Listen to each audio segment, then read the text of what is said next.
ज्ञानञ्जनशलाकया चक्षुरुन्मिलितं येन तस्मै श्रीगुरवे नमः। नमः ॐ विष्णुपादाय कृष्णपृष्ठाय भूतले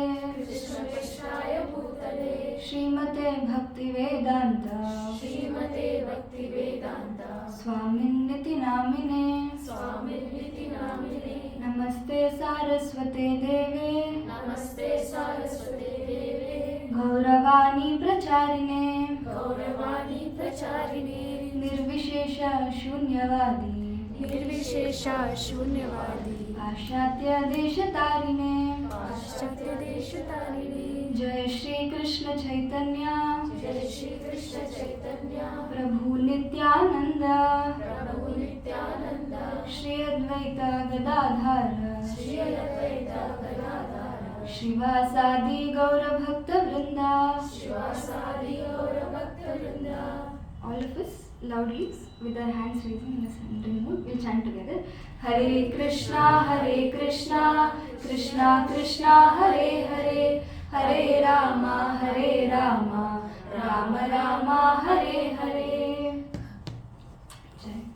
So these sessions will be completely based on Srimad Bhagavad Gita, which is the divine song of the Lord. So last month we had a book marathon month wherein we were distributing Srimad Bhagavad Gita all over, and Srimad Bhagavad Gita is our dharma grantha, you all might know. So one of the things that we in general face when we talk about Bhagavad Gita, when we request people to take Bhagavad Gita, is they say that they know it all. But when we start asking them either one shloka from Bhagavad Gita or what they actually know, so we find it very hard to believe the fact that we as Indians who have to take forward the Sanatana Dharma, we don't know the aspects of Bhagavad Gita. So Bhagavad Gita happened in Kurukshetra, you all might be knowing. So who spoke to who? Bhagavad Gita? Krishna spoke to Arjuna. So I have a very good audience here at least. So yeah, thank you for at least knowing these things, because these are very important for us. Bhagavad Gita is actually called as the life manual. So you can imagine how important it is for us to read and understand Bhagavad Gita so that we can lead a happy life. Everybody at the end of the day we want to be happy, correct? That's why we are all thriving for. And we dedicate this presentation. So today's presentation is mainly, the topic is missing link, so you'll have a good time hearing this. And we dedicate this presentation to His Divine Grace A.C. Bhaktivedanta Swami Srila Prabhupada. So Srila Prabhupada is the founder Acharya of ISKCON. And Srila Prabhupada's life is just a miracle. So Srila Prabhupada made our life a miracle basically. Srila Prabhupada's life is being studied by many of the students in MBA. Even now people are very wondering how Srila Prabhupada did what he did. You know, he went to USA at the age of 70, and then he went with just 40 rupees. And he had no plans, and he had nobody to support him, and he had no money. Basically 40 rupees, you can even imagine, it's not even today's date, it's not even $1. And then he didn't know to go left or right. But we see now, when Srila Prabhupada was there, he established 108 temples in a span of almost just 10 years, and he came back to India with the same 40 rupees in his pocket. So all these MBA students, they're scratching their head, how can somebody do this, 0 rupee investment? And more than everything, he has given Krishna to the whole world. The whole world, so it was filled with ignorance. And at least we know about Krishna, right? How many of you didn't know Krishna at all earlier? No, we all know Krishna. But foreign world, we can imagine full of hippies, drinking, smoking, always on the road, and then not knowing about Krishna. So he has given them Krishna. So we are very grateful to Srila Prabhupada, because he has given this translation of Bhagavad Gita, without which we couldn't actually understand Krishna or the aspects of life that we are living. So missing link, by the name itself you would have understood, there is something that is missing in our life that we want to present it to you. And how I said, these sessions, so these sessions are mainly dedicated for your benefit. That is how you can make the best out of the practical applications of Bhagavad Gita. And every like week after week you see, weekly one session will be there, and week after week it's just a 1 hour session. Every week you will take so many practical applications home, and you can see the difference yourself in your family life, in your personal, professional, in all fields of life. And we were also students of Bhagavad Gita. We are all working professionals, all of us volunteers. We have so many volunteers, and even I go to office all the 5 days. But because I got benefited a lot of because of Bhagavad Gita, so today I am here to share. Like we do know, like whenever we go and eat in some restaurant, we find very good food. The moment we come back, we start sharing. You know, this new restaurant has opened. It has got very tasty food, and even I like somehow came across Bhagavad Gita, and it's just the best dish I have ever had. So I want to share it to all of you. So, like how I said that I don't know about you, like how many of you all like feel that there is like something that is missing in your life, because we are all like budding in our career, budding in our job, and we are trying to be settled still. So we don't usually find that like hollowness so much. But if we ask like many people who are senior, like around 30-40 years of age, and who have everything in their life, like you name anything, they have everything in their life. And such people, when we talk to them, we see that I have everything, but still there is something missing. And these days, this is named as midlife crisis.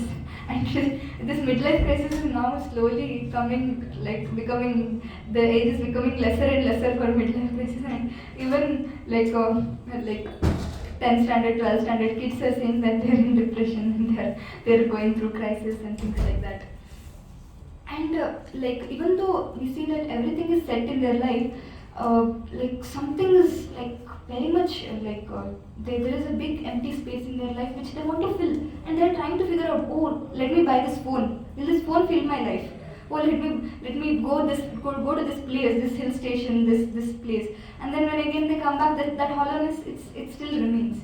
And one like incident I want to share is in one of the sessions, one of the advocate had come here, and she was telling she's one of the top 10 advocates in the whole country, and she's working here in Bangalore. And when she had come here, she was asking that I can challenge you that anything anybody would ever desire, I have that. But still I feel that I'm not happy, I'm not satisfied, and something is missing. And what is that thing that is missing? She came with that question. And we see that so many rich people, we see that even in fact, we see that the poorer the people are, the more we find them happy. Even they get one morsel of food, they are happy. Even they get to play, they are happy. You have seen on the roadside kids, they are so much more happier than us IT people who are like struggling to, with a happy face, go to job day in day out. But we see like the rich people, they have like everything basically. What do they say, like roti, kapda, makan. So they have everything in like so much that they don't even have to care about working also. But even those people, they find it so hard to find happiness in day-to-day things. And like how I said, that puzzle which is like in which there is an empty bar, it's very hard for them to like figure out what is that thing that is missing. And whole life sometimes people go experimenting. Is it this? And then the fag end of the life. Have you seen like old people telling that don't live a life like me? I just wasted my life. Don't live a life like me, they say, because they have tried to figure out so many things, and they have found that nothing worked. That gap which is there, that is still there. And we will start discussing more of scientifically backing this spirituality. So these sessions, like one thing I noted is why Bhagavad Gita is not so appreciated in our country is more or less like Bhagavad Gita is accepted as a dharma granth, but no scientific explanation to what Bhagavad Gita is speaking. In Bhagavad Gita, what is being spoken is being told. And these sessions are like very successful sessions. This is not the first time we are taking sessions here. It's been so many years that these sessions have been being taken. Morning, the sessions goes for youth girls, and evening the session goes for youth boys. And Sunday evenings, it's for like the grihasthas, the family members. So every session after session, we get so many people whose lives lives are getting changed and lives are getting benefited, because when Bhagavad Gita is heard and applied in a very very scientific way in our own lives, we can see the difference ourselves. That's why when we approach people for these courses, we say that you come to the session, anyway it's free of cost, you come to the session, you like hear Bhagavad Gita, you try to apply it in your life. Let's say it works, keep coming, what's the loss? Let's say it doesn't work, then that's okay. What's the wrong in giving it a try? We have given it try for so many things. What's the wrong in giving it a try to our Dharma Grantha, like which is taking forward the Sanatana Dharma. And one such person who he was going through like a lot of difficulties in his life, and he was a drug addict. And after 4 to 5 sessions, he came and he confessed to the speaker that how it so happened that all his effects by hearing hearing Bhagavad Gita and chanting the Hare Krishna Mahamantra, slowly his tendencies for the addiction reduced, and he could see the difference themselves. And like simple things which we go through like anger, anxiety and other things, they are at one level, but drug addiction, smoking, alcohol, they are all at other level, and they need, even people who go to rehab centers, they find it very hard to come out of it. But what I have seen is scriptural knowledge, especially Bhagavad Gita, Srimad Bhagavatam, when it is being heard purely as it is, it creates the purity in the heart. That's how we see that automatically cleansing of the heart happens. And when the cleansing of the heart happens, like we can see the difference in ourselves. Like let's say our face is too dirty and so it's itching and things like that. We wash our face and it becomes clean. Then we feel so fresh. So our heart is being filled with the dirt, not just this life, so many lives. And now when properly heard Bhagavad Gita, that is why I saw Bhagavad Gita in one of my Mataji's hand. You can read the title. It is called Bhagavad Gita as it is. Srila Prabhupada's Bhagavad Gita is called Bhagavad Gita as it is. When we read and hear the Bhagavad Gita as it is told by Krishna, Krishna is all pure. And when we hear such Bhagavad Gita, automatically our heart becomes pure. Like the example it is given that's given in the scriptures, sun. Sun is all pure. Let's say there is some dog passed urine. After sometimes you can see the sun has cleansed off all the urine. The place becomes clean and crystal again. But did the sun get any impurity? No. But that place has become cleansed. Similarly, when we read and hear Bhagavad Gita very regularly, like at least once a day, when we say regularly, we see that automatic heart cleansing happens. And like how the one scenario I told, so many, almost 7 to 8 batches of this session has been happening morning, evenings and Sundays. And we see that people who couldn't go through or get through their most worst of the bad habits, worst of the inclinations, automatically Bhagavad Gita purified them, because Krishna is all pure, he has purified them. And to start with why this hollowness in our life. So I will ask a simple question. So what is the difference between what is the similarities between animals and humans? Anybody can answer? Some similarities which you see. We can think. Okay. We can take the decisions. Anything you have seen, no? Animals. I mean, does somebody agree that there is a difference between humans and animals? Or? Animals, their life is just eating, sleeping. So do you think my life is also eating, sleeping? Yeah, that's it. But we are humans are a bit different than animals. That's what. What are the similarities? We also eat, sleep. They also eat, sleep. Then? We have some rules for our lives. No, I want the similarities. Eat, drink, sleep. Any other similarities you find? Reproduction. Yes. Humans have a desire, but animals don't have any desire Yes. We want To think basically. Yeah, love. Have you seen animals loving their kids? Loving their peers? Love is so much common between us and animals also. So we see so many similarities are there, and we will see a beautiful shloka from Mahabharata.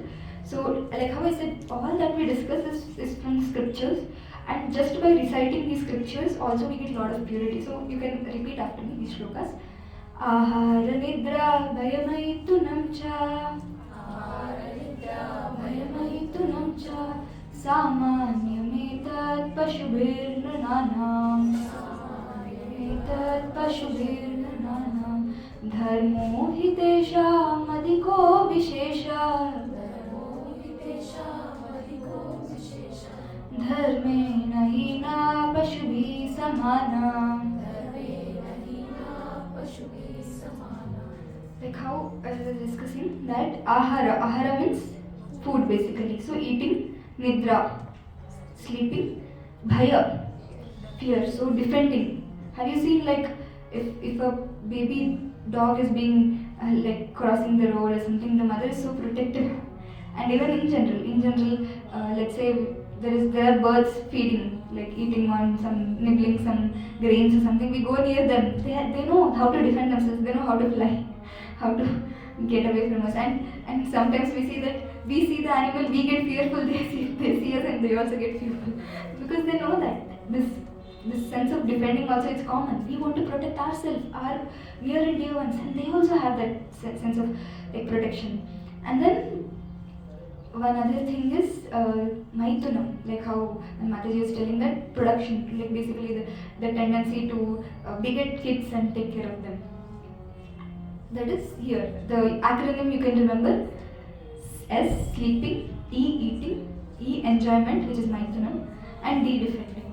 So now the question is, like, what is the end result of all these eating, sleeping, enjoyment and defending? What is the end result of sleeping for us? Okay, we slept and we got up. Now what do you feel? We feel refreshed. That means we have taken rest. So the end result of sleeping is we get sufficient amount of rest. And then the end result of eating is we get like tushti pushti vardhanam. We get lot of like health. We get lot of nutrients. We feel active and we get nourished. We get nourished when we eat the right foods. We get nourished, and basically the end result is our hunger is satisfied. Agree? Our first thing is rest. Then second thing is our hunger. Then enjoyment. That is reproduction. That the end result is basically the sense of urge to have sex. That is satisfied mainly to beget kids. Take care of them, and especially we see mothers, so much they love their kids. They have that innate tendency to love their kids, and when they have their own kids, we can see that love is like pouring like anything. It's like unlimited. That's why like it's said that Lord's love to us we cannot compare. But if in material world, if something can be compared to, that is the love of the mother to the kid. So selfless, so ready to sacrifice at any point of time.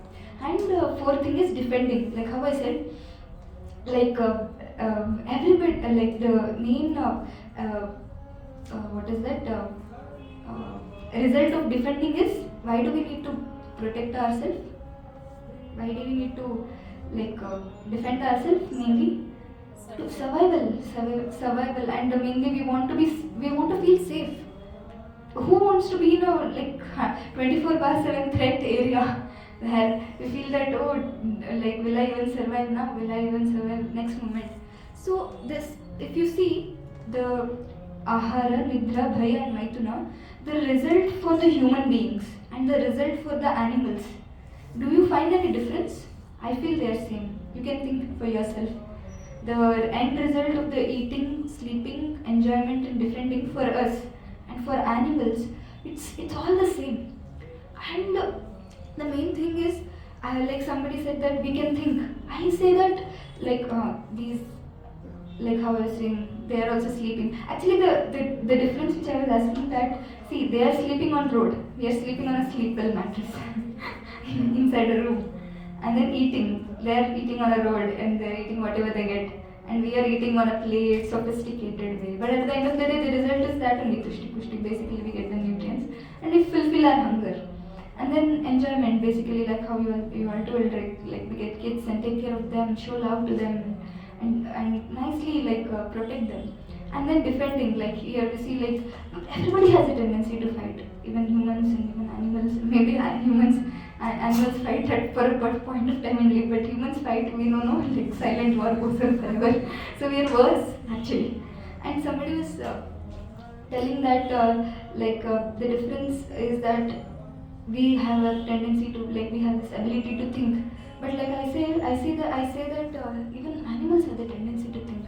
Like this example, like I put in the slide that, like the cat, it knows very well where the milk is kept and how to go enter into the room without disturbing anyone, and then drink the milk and clean the plate in such a way that no noise happens, and you come back. For a thief, how much intelligence is needed? Same amount of intelligence is needed here for the cat. And have you seen the bird's nest?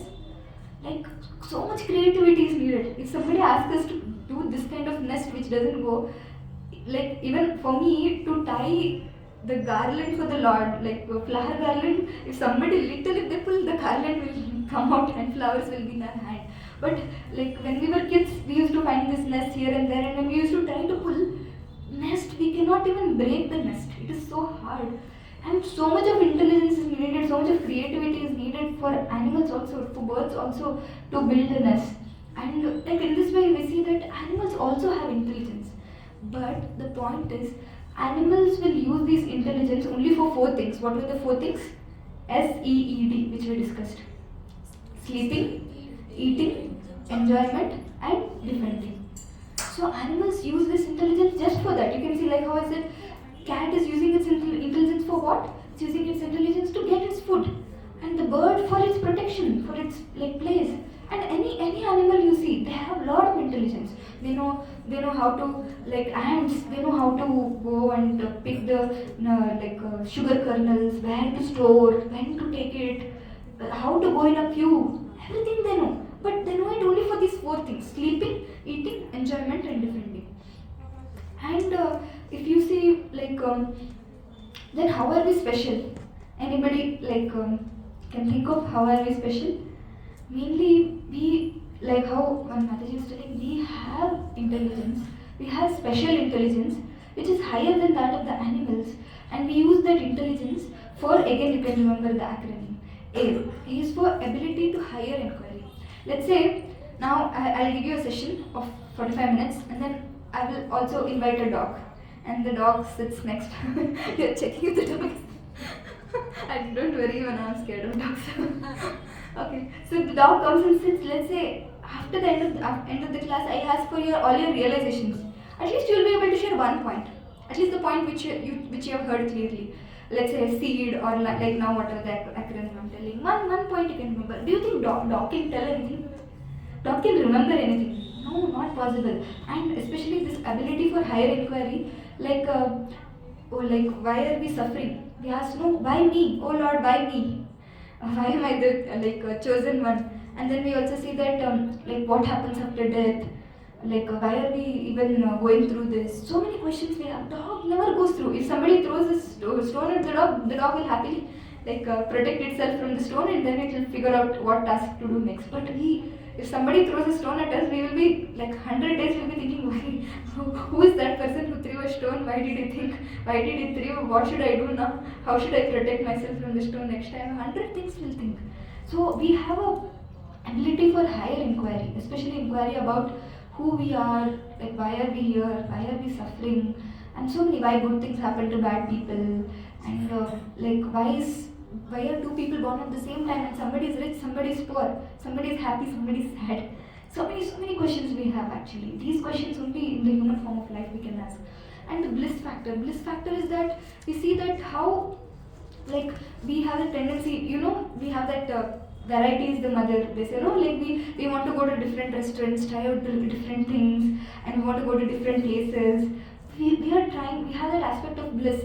And whatever they give, we are not satisfied. We are just hunting for, will this give me happiness, will that give me happiness? We are just going on. And then choice, we always have a choice. You all had a choice. You all could very comfortably sleep back, or you could come to the session where you could get enlightened and better your life. So we all have a choice, even including me. I could have been anywhere else, and I'm here. And in general, if you see, everybody has a choice to do right, wrong. But animals are not like that. They're bound to do things. They're bound to, if somebody attacks, they're bound to bite. If somebody attacks, dog is bound to bite. We cannot tell the dog don't bite. But if somebody harms us, we can tell, see, these are the 10 ways to deal with them. We can choose one of the sophisticated ways. So we always have a choice. and determination. Animals nowhere have some determination, and we all have passed 10th standard, 12th standard. We know how in one day we finish all our chapters, sleepless nights, and the more the time goes, the more the number of chapters we need to complete in hours. First it will be like 10 chapter in 10 hours, then it will be 5 hours and 10 chapters, 5 hours and 9 chapters, and we finish studying, we pass the exam, we get the job. We have so much of determination, and especially when we were going through this job hunting. One job we don't get determined. Okay, next job, and until we get a job, we are just like stuck. We want to get a job like that. See all these 4 things. So what is A? Ability for higher inquiry. B is bliss. C is choice, and D is determination. So these 4 things basically it differentiates us from animals. And now I will give you this will be a very thing that you can relate to. So animal life, it is compared to a tractor. What is tractor used for? It is used for plowing. It's used for basically plowing the land and growing the grains. And human life, it's like a Mercedes car. So Mercedes car, what is the use of the Mercedes car? Basically to have a smooth journey, to have a faster journey. Let's say I use Mercedes car to plow the land. What happens basically? The purpose is not satisfied, and what happens to the Mercedes car? Gets spoiled. It definitely it cannot, no matter how much capacity it has, it definitely cannot bear the rough land. And you can remember, you can keep this example in mind. We'll come back to this later. And we see this is an example that I was driving a car, and that car driver in general, we have a conversation with the car driver, and we ask the car driver what is your qualification, what did you do, how did you end up here. So the car driver was very frustrated when we asked him, and he said that he had done his BTech. So you can imagine, he has done his engineering and now he is driving a car. So what is happening here is he is having a very higher qualification, and I'm not saying car driving is a lower profession, but definitely as per his qualification, he how we are all in an IT job. So he thinks that this is not the job meant for him. So he was totally frustrated, and we could see with the way they say to us, we can see this is not what he wants to do, but he needs to take care of the things that are around him, so survival basically. So he has taken up the job. So high qualification and a low profile job, that makes things frustrated. And this same thing, why is there hollowness, frustration, or that gap? It's because human life is meant for higher qualification, is meant for higher purpose. Not just for the animalistic purpose, that is sleeping, eating, enjoyment and defense. And how I was giving that Mercedes example, no matter how much you try to use that Mercedes for plowing the land, you will never be happy.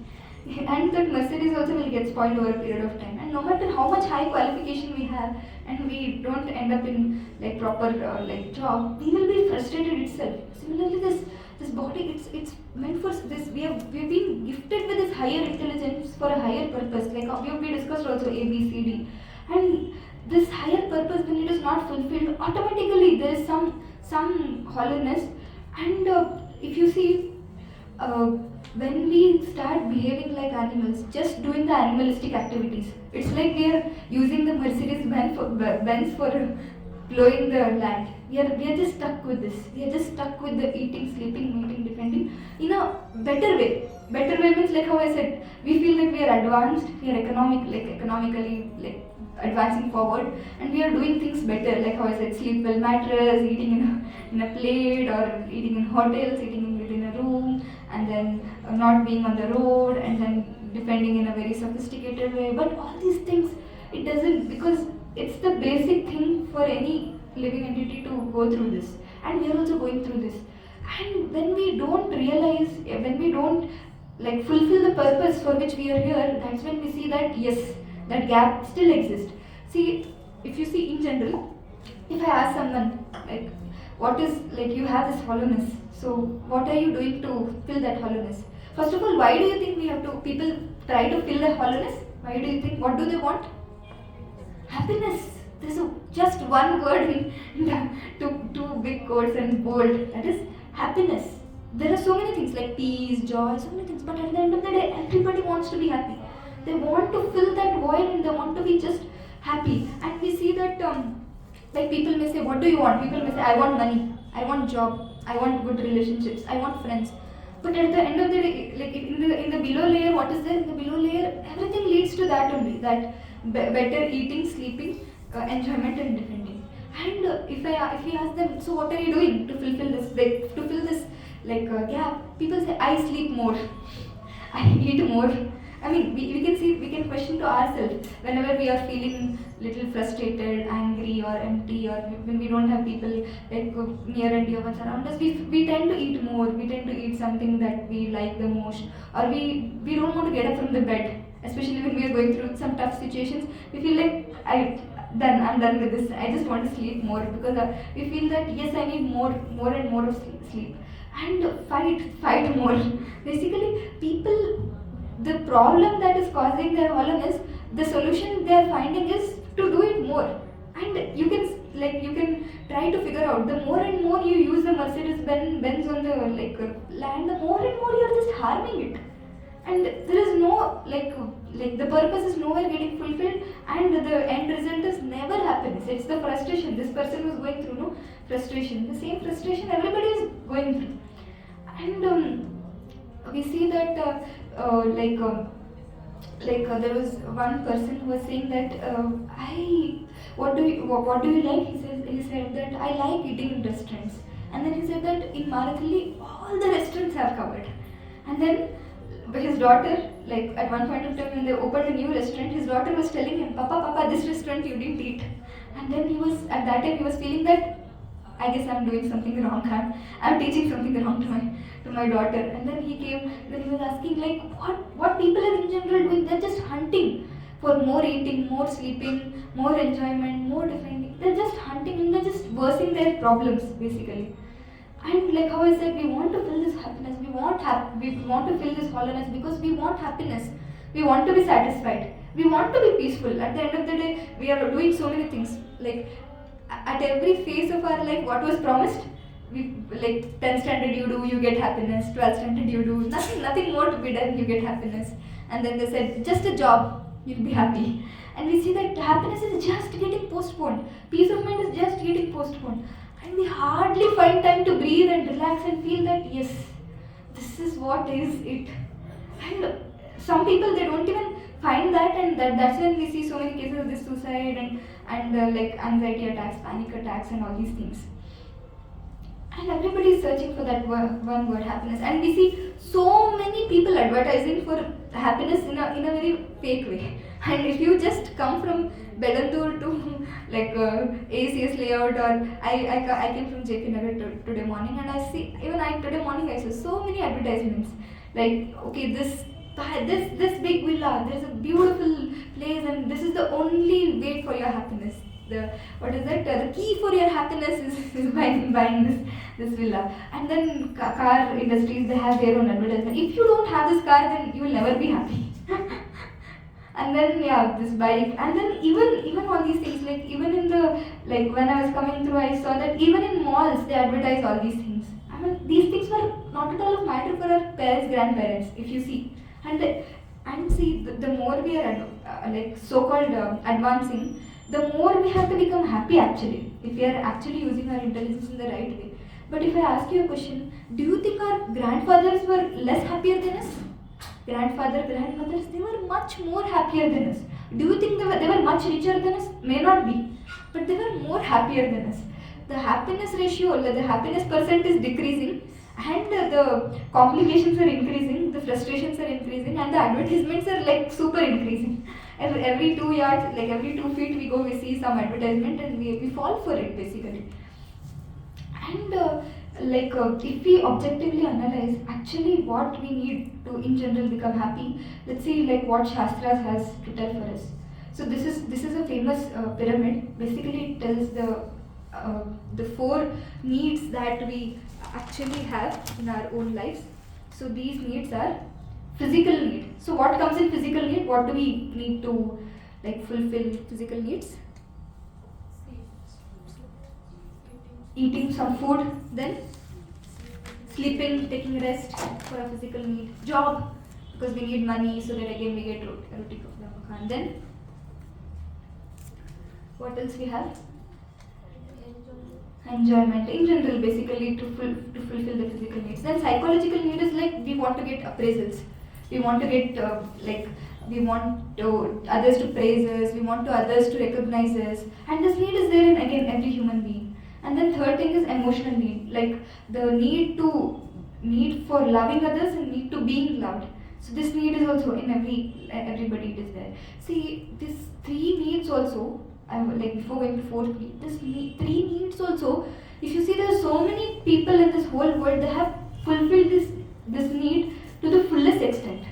To the fullest extent. If you see, like if you there are so many examples that we can give. Like somebody who's rich, if you see somebody who's well settled in their job, they have automatically they have their physical needs because they don't have to care about their food, clothing, shelter, etc.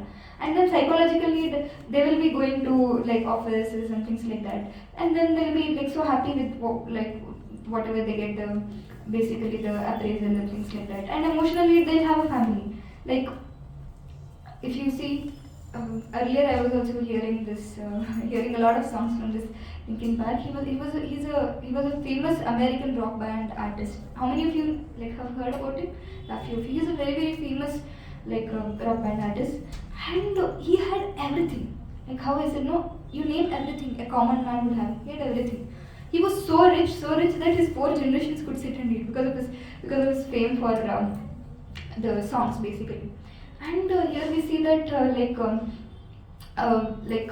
first need was what? First need was physical needs. Automatically he had better clothing, like food, clothing, shelter. And then second thing is the psychological needs. Everybody used to like praise him. Everybody used to be behind him. And emotional needs. He had so many fans that they were there to love him. They were there to protect him and everything. But 20th July 2017, he committed suicide. You can see like these 3 needs which I spoke about, he had it in full. He didn't have even 1% dearth, 1% like less of whatever I spoke about the 3 needs. But he committed like suicide in 17. Even in our Bollywood industry also, you can name some.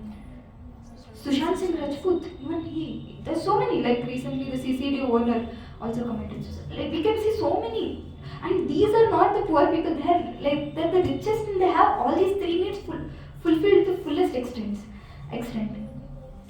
And that thing that is missing is that spiritual need. Basically, that's people all around they're hunting for all these 3 needs back and forth, and they forget the main part that yes, we are soul, and we need to feed our soul. I always give this example that let's say you have a beautiful cage and you have a beautiful parrot and you're just decorating the cage. It's a golden cage. You're decorating the cage, you're just painted the cage, you're cleaning the cage, everything is so perfect. But let's say you forget to feed the bird. What happens to the bird? For a period of time it deteriorates and it dies. You cannot stop. Similarly, all these suicides, why cannot you stop? Why cannot we stop? Because every living entity is a spirit soul, and when there's food for soul, when the food for soul is not given, automatically the spiritual need is not fulfilled. Automatically that emptiness that I was speaking about, nothing can fill it. You know, nothing. If you take the fish out of the water, you give him everything. You give the fish everything, but nothing can like make him live when other than being put into the water. Similarly, for the spirit, soul, spirituality, we need that spiritual need to be fulfilled. There's a video that we have added. That is the sound. It's free.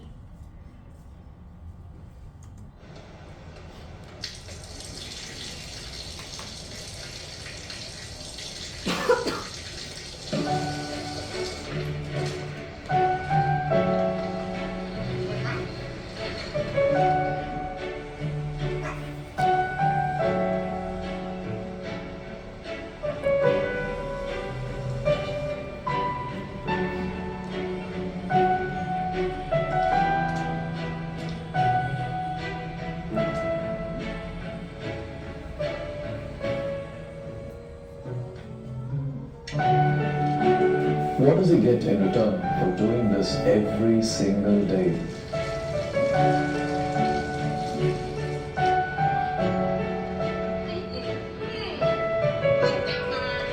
There you are.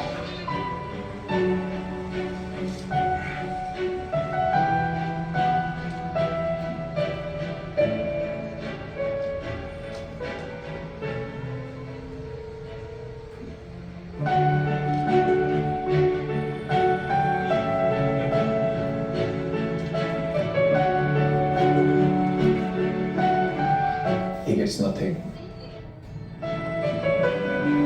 He won't be richer. He won't appear on TV. Still anonymous. He continues to remain the same unknown person.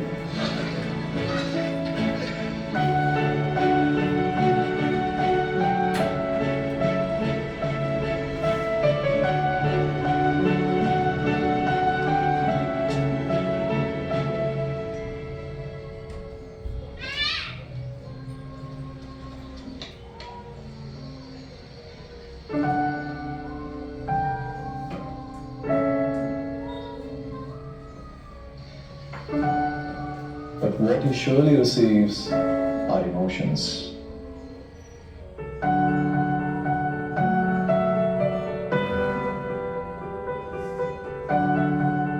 He witnesses happiness, reaches a deeper understanding of life, feels the satisfaction and bliss within. He receives what money cannot buy.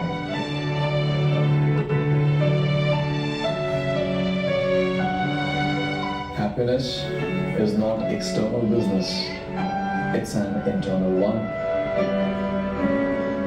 So where should we search for the true happiness? You can answer it yourself, within or without. Such a nice video, right? So in this video, so what did you get from this video? Any words you can think of? Actually, if you want to help others or anything, we should happily do it. We should not expect anything. Selfless service. You see, what are the things? Anything you could get out of this video? Anything simple? What? Find out there is satisfaction. It's not Satisfaction. materialistic. Yeah, I was telling no. Three things in general, in abundance, people will have. But there's no satisfaction at the end of the day. And here it is said that satisfaction, happiness, it's an internal business. It's not an external one. And what are we doing? We are trying to find that externally. That's the problem that we have. So unless and until we know where the problem is, we cannot find the solution. So basically, like if you see, like how Mataji said, selfless service. Selfless service is the basic aspect of spirituality. You can imagine. The base of spirituality, if it could give him so much happiness, you can imagine when that spirituality is in a matured level, how much more happiness it can give us. We cannot even imagine. When the spirit souls are very nicely being fed, when they are very nicely spiritually enlightened, and when they start like feeding their soul, when they start taking care of their internal needs, automatically everything will fall in place, and automatically you get all the things that you need. Happiness, peace, satisfaction, that thing that we are hankering for, looking for, like from time immemorial. And if you see these also like Mother Teresa and like so many others, happiness can be attained even by practicing the basic aspects of spirituality. Selfless service, being free from pride, feeling compassion for others. Mother Teresa, how compassionate she was for others. So much compassion she had for others. Like in this video we saw that person, he was not one of the richer ones. Whatever he had so much love for others, he had so much compassion for others, and without expecting. And like how is it, selfless service is just one portion of spirituality. If that could give him so much satisfaction, so much enlightenment, then we cannot even imagine all these like scriptural knowledge which Lord Himself is giving us. When we start practicing them, how much like bundles and bundles of happiness we get. And these are the divine words from the founder Acharya of ISKCON. Every one of us is searching after happiness, but we do not know what real happiness is. We see so much advertised about happiness, but practically speaking, we see so few people happy. And this is because so few people know that the platform of real happiness is beyond temporary things. It is this real happiness that is described in Bhagavad Gita by Lord Krishna to Arjuna. So somebody may ask you, why are you reading Bhagavad Gita? So you can tell them, I want real happiness. I am searching for that happiness in temporary things. I buy phone, 1 day, 2 day, 1 week I have that craze, that happiness is gone. I go to a place, again 2 days afterwards when I come back, again that happiness is gone. I am an eternal being and I am looking for eternal happiness, and Krishna is promising that eternal happiness. Where he is mentioned, he is describing that in Bhagavad Gita to Arjuna. Basically to all of us. Just that we have to open the book, read and take measures. Like how we just saw the video and we felt so much enlivened just by seeing somebody doing some small selfless service. So we cannot even imagine what Krishna has for us, waiting, kept in the jewelry box of Bhagavad Gita.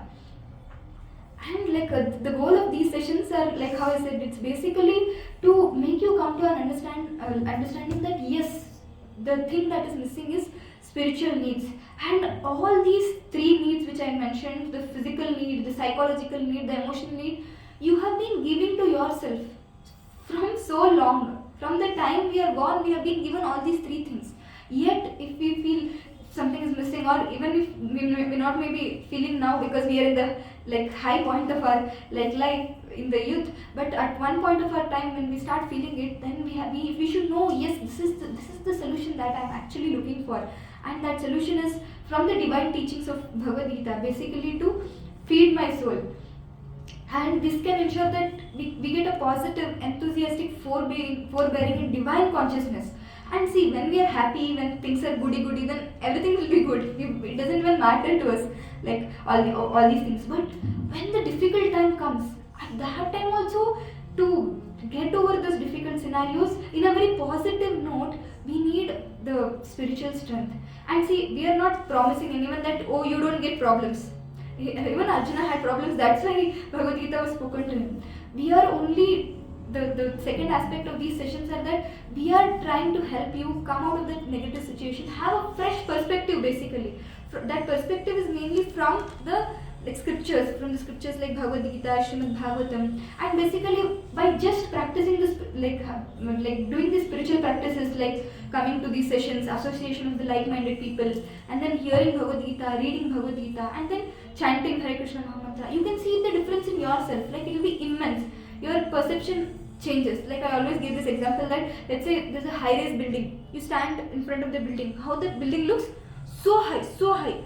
But let's say you are on the helicopter. How that building looks? Small.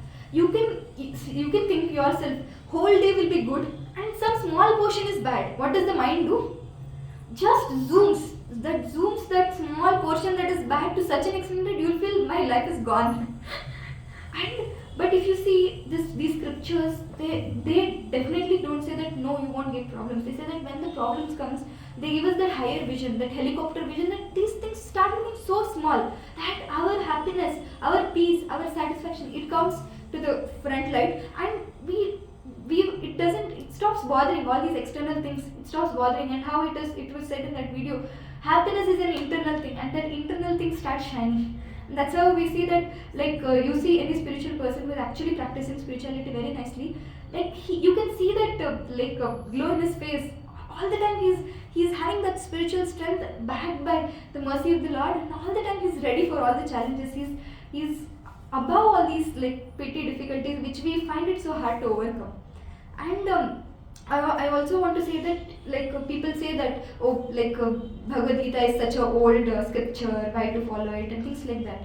100 people will say 100 things, but we are like science students, at least in the IT world, and in general also everybody want to be scientific. We want to know what is the science behind the spirituality that we are following. So you should become scientific. You should not become a blind follower. And what does the science, anything we do in a science, what does it have? It has an aim. You would have all these things in our practical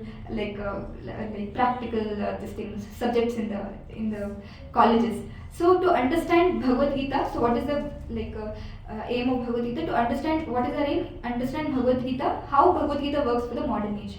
And what is the apparatus? It's the Bhagavad Gita itself. So if you don't have Bhagavad Gita, please purchase Bhagavad Gita. It's a life manual. It's a must and must.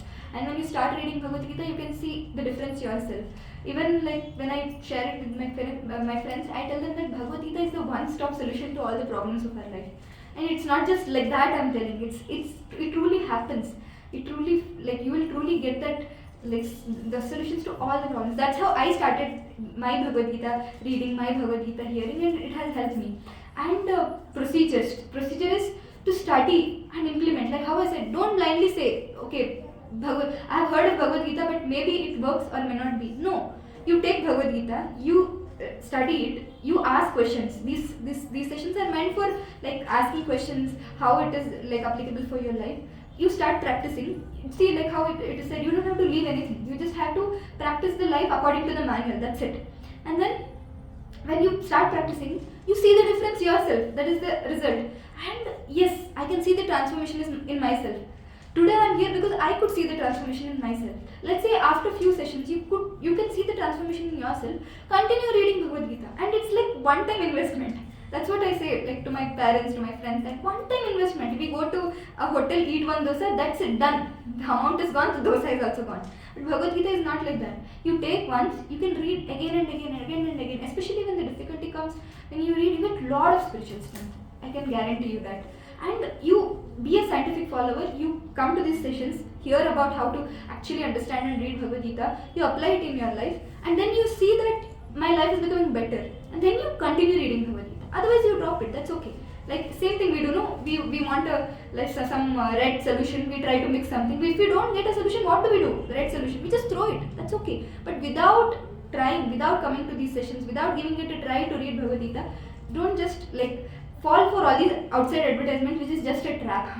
So everybody promises for fake happiness, for fake satisfaction, but at the end of the day, it's our Lord who's given us all these things, who has given us good parents, good education, good job, everything. He's promising us the real happiness in Bhagavad Gita.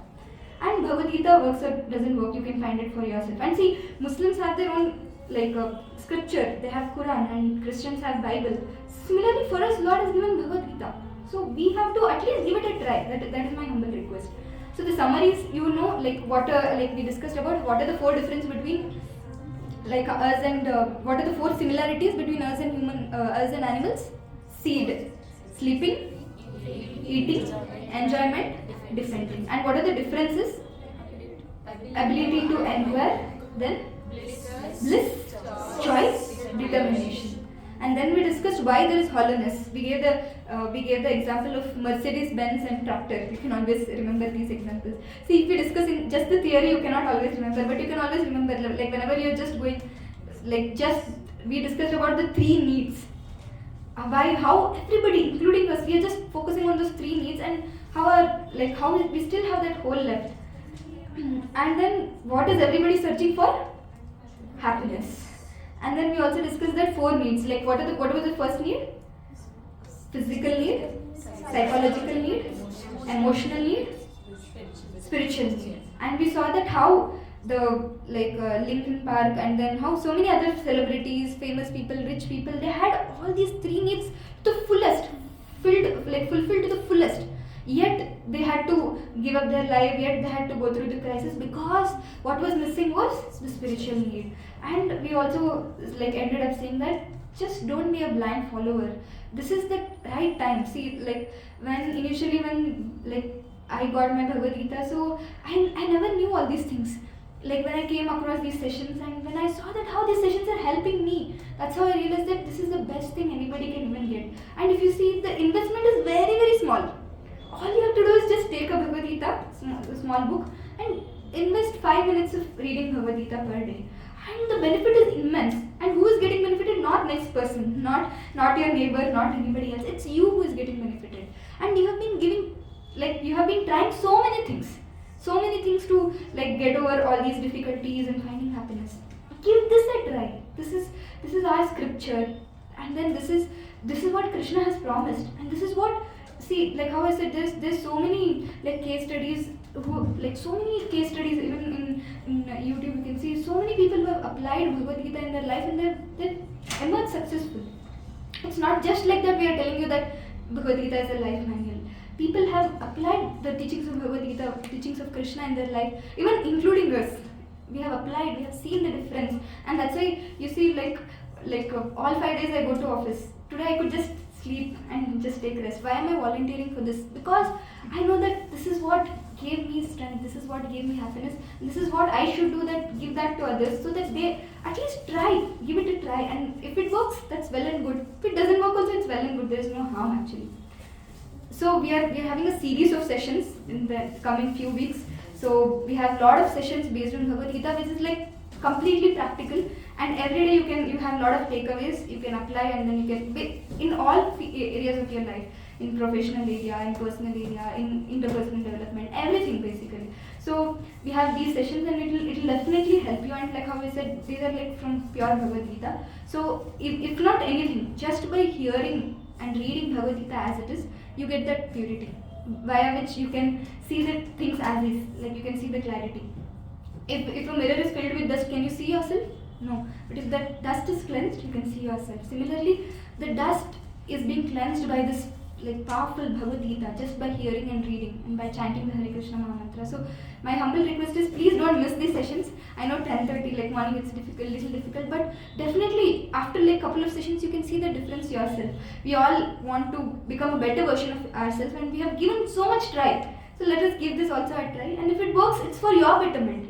It's not for anybody else. So for yourself, for the best like benefit of yourself, please give it a try. And yeah, if you have any questions, we can take up. Actually, in general, we have thousands of mantras. Hmm. Why should we go for only Hare Krishna? Yeah, I have added this slide. Thank you for asking this question. So we have let's see very much. So it is said, this is the question which you asked, and thank you for asking. So it is said that every mantra has to be chanted according to Desha, Kala and Patra. Desha means place, Kala means time, and Patra means person. So in the Vedic scriptures, there's so many mantras that is given, and every mantra has its own rules and regulations. Some mantras we need to be in a temple to chant it. We need to be in a cleaner place to chant it. We need to be in a cleaner position. We need to take bath, and we need to be internally, externally pure. And time, it should be in Brahma Muhurta. It should be not any point of the time, not any point of the day in the night you can chant. And person, even a person, it should be a Brahmana who should chant. It should be a person who is pure, free from sin, who should chant. But if you see Hare Krishna Maha Mantra, it is free from these three things. What is the three things? Desha, Kala and Patra. That is, first thing is any place. You can sit anywhere, even in your PG, on your same bed where you are sleeping, you can sit and chant. Even I was doing the same thing, and I could feel the difference myself. So that is first thing. There's no restriction for place. You're going, you're traveling, anywhere you can chant. You're here, you can chant. You're there, you can chant. And time. Any point of the day you can chant. Let's say the best time to chant is morning. But let's say not possible. Evening you can chant. Night before sleeping you can chant. But there are the other mantras, no, they have specific time. Within this time only you should chant. And then person, you don't even, to chant this mantra you don't even have to take bath. The mantra itself is so pure that it will purify you. But it doesn't mean that you don't remain taking bath, but you can chant anytime. You wake up, you chant. Before taking bath, before brushing your teeth, you chant. You sleep, you chant. Any point of the time you can chant basically. And this is one beautiful shloka you can all repeat. Kritayadhyayato Vishnu Tretayam Yajato Makre Dvapare Paricharyayam Kalau Tadhari Kirtanat.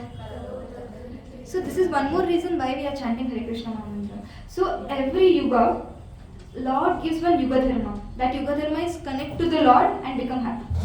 So in Satya Yuga, the procedure that was given was meditation. Meditation for 10,000 years. You would have heard of Vishwamitra Muni, Shaubari Muni. They were meditating deep under the water for 10,000 years. For us, 5 minutes meditation will be in Shavasana.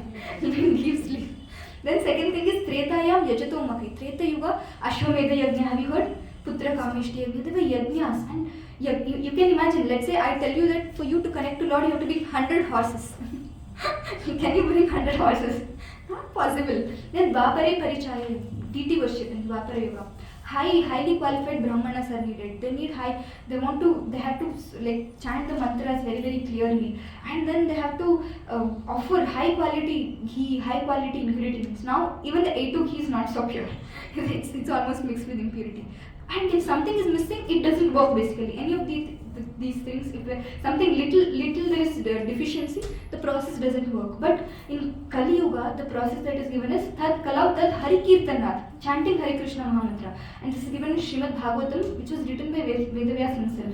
And this also, Hare Krishna, Krishna Krishna, Hare Hare, Hare Rama, Rama Rama, Hare Hare, Iti Shodashakam Namnam, Kali Kalmashanashanam, Nata Parataropaya, Sarva Vedeshu Drishyate. This is the Upanishad that is given to us in the age of Kali Yuga. You can see everywhere I have mentioned the references so that you should never have a question. Why this? Why not that? Kali Santaran Upanishad, it is said that these 16 names, which are composed of 32 syllables, they are the only means to counteract the evil effects of Kali Yuga. We can see so many evil effects we have, like moment after moment we find so many disturbances, so many like inauspicious things that are happening, so many evil effects basically. And as and when the Kali Yuga progresses, the effect becomes more and more. In fact, it is said that how Kali Yuga ends, man eating man, cannibals basically. So as and when the Kali Yuga progresses, we need to protect ourselves from all these evil effects, and the only solution in the age of Kali Yuga, because meditation, even for like 10,000 years, we don't even have 60-70 years. And like how I said, yajnas, yagas, we cannot do now. And deity worship not possible at all. We are not even that qualified. So the best thing that is given by us, like to us from the scriptures, is chanting the holy name of the Lord. So and it's like how I said, no, it's like I always give this example. Let's say you're very hungry and your mother gives you simple khichdi. Now you eat that khichdi. Now, does the second person has to tell that your hunger is satisfied? No. Just the simple khichdi, if you eat, you will get that satisfaction. Let's say you are very thirsty. 100 things cannot fulfill your thirst. Water that fulfills your thirst, and you will know that your thirst is fulfilled. Similarly, when you chant every day, and when you read Bhagavad Gita, hear Bhagavad Gita, come to sessions like this, especially in the association of like-minded people, you can see the difference yourself. Nobody has to tell.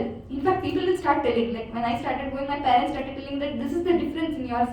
But you can, how the hunger, how it is quenched, how thirst is quenched, you can see the difference yourself. So when you start chanting, you can see the difference yourself. If you see the difference, follow. Otherwise, no. Anyway, see, there's no charge. That's what I tell people, that there's no single rupee involved. It's just you and Lord and your heart which is involved, your time which is involved. Give it a try. What's so wrong? And all the Upanishads, all the Puranas, Bhagavatam, everything is telling, which means, and people have been following it. They are not definitely, something is working for them, it means it is working. If something is not working, then that's okay. So let's give it a try. So all of you would have got the beats, so we'll start chanting. So we all can sit straight. And this beats has like 108 beats basically. And the head bead, you can, so the head bead you can leave, and then you have to hold the bead using all the fingers except this finger. Because this finger we point out at others. This is your fault, this is your fault. So in general, don't use this finger. So use all the fingers and you move the beads towards you. Basically, move the beads towards you because you are pulling that positive energy towards you. And you can all like sit straight. Like how I said, you can all close your eyes. So you can tell your mind, you can tell your monkey mind that this is the only 7 to 8 minutes I'm giving. It's the only time that I have between me and the Lord. And this time is very, very auspicious. Why it is very, very auspicious? Because we have very auspicious beats. We have very sacred beats. We have very sacred place. And we have very sacred lordships who are present right here. And in an association of like-minded people, you can see the difference yourself as soon as you enter this place. So this is like a wonderful opportunity we have in a whole 1 week. We just have this one opportunity. So you can tell your mind that please focus for this 7 to 8 minutes. And you can also tell your mind that I have to do only 2 things. What are the 2 things? You have to chant the mantra, that is Hare Krishna Maha Mantra, and then hear. In the hearing, as soon as the mantra enters the ears and reaches your heart, the purification of the heart happens. It's very simple. So you have to move the beats as in when you are chanting one mantra, one beat basically. Hare Krishna, Krishna Krishna, Hare Hare, Hare Rama, Rama Rama, Hare Hare. And then you have to move the beats towards yourself, and your only job is to chant and hear. Your mind may take you 100 places. You tell your mind 101 times that this is my time with the Lord, and this is why this is the only time I get to purify my heart. I get to do something better for myself. So let me give it all. Let me give it my full attention. So with that prayers, we will all start. This is the invocation prayer, so you can just repeat after me. Jai Shri Krishna Chaitanya, Prabhu Nityananda, Shri Advaita Gadadhara, Shrivasadi Gaura Bhakta Vrinda. So you can all